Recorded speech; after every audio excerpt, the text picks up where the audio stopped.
tayo. Ulam for today. Ayan. Uy, ubus na pala. Talong and okra. Ang galing. Galing sa simenteryo. May taniman kasi dun eh.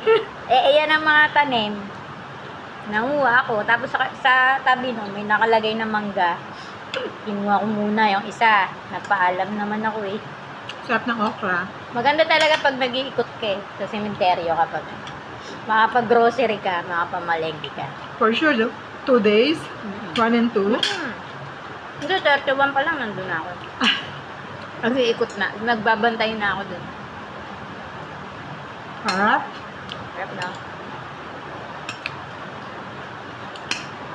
31 pa lang, nagbabantay ka na din dapat. Tinitignan mo na kung ano yung mga dinadadali nila. Balikan mo na lang, no? Para alam mo Pag na may kung prospect ka. alam mo na kung saan ang pwesto. Hindi ka na mahirapan. Kasi pag buwan, maraming tao yan, di ba? Makakalimutan mo yung pwesto. Lalagyan mo ng tanda. Lalagyan ko ng pentel yun eh. Ay, dito. Gano'n. Ito ah. Ito, yan. Yan yun. Galing din yan doon.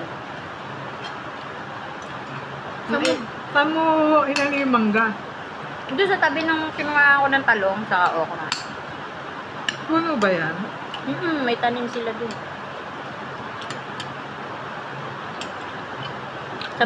Bitin sa okra? Wala na, yan lang ang bunga ng puno eh.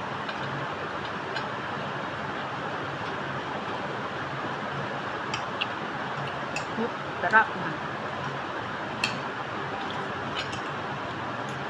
Hindi talaga dapat nag-iikot ka sa iba-ibang simenteryo.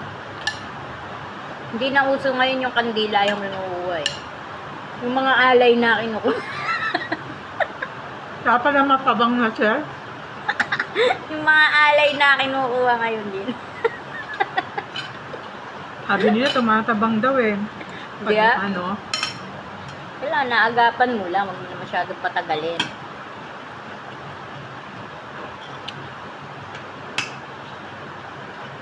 Dahil dapat babantayan mo talaga.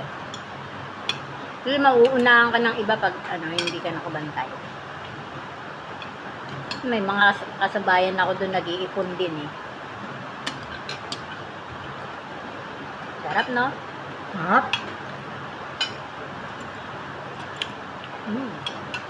Gusto rin, sama mo ako ah. Marami.